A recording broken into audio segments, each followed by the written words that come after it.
Following the Paris attacks and the intensive hunt for suspected terrorists in France, also here in Belgium and other EU countries, the EU is set to unite in the fight against terrorism. And that means more EU cooperation and also cooperation between national secret services.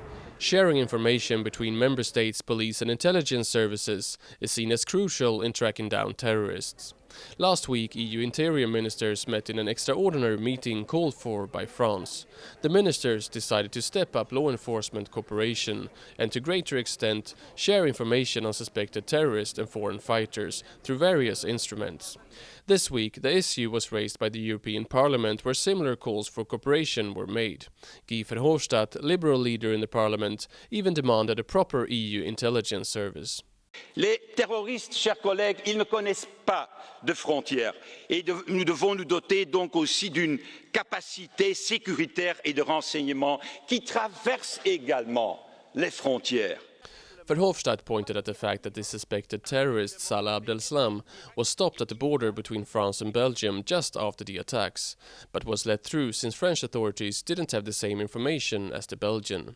There are more examples where suspected extremists have been on the radar of different secret services, and where questions have been raised whether more cooperation could have prevented the killings.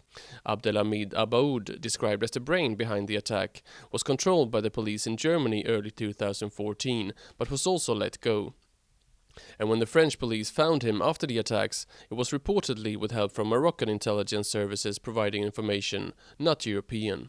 The European Commission and its president Jean-Claude Juncker also wants more cooperation. A disappointed Juncker concluded in the Parliament that such intelligence cooperation was discussed already in 2001.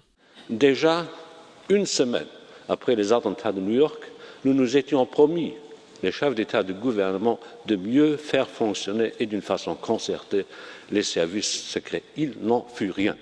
Juncker argued that this time, real effective cooperation must start. Secret services in different EU countries already work together and exchange information on a country-by-country basis, but there seems to be a reluctance to share information on an EU-wide level.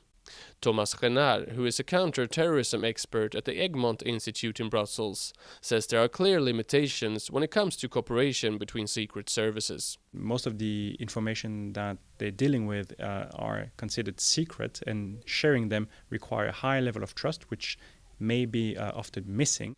Thomas Renard says that cooperation is easier when it's done reactively. For instance, there's been a lot of cooperation after the attacks in Paris.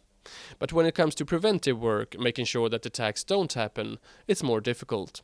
He describes intelligence work like a puzzle, where the investigators often just have a few pieces, and in those cases, it may not make sense to share them.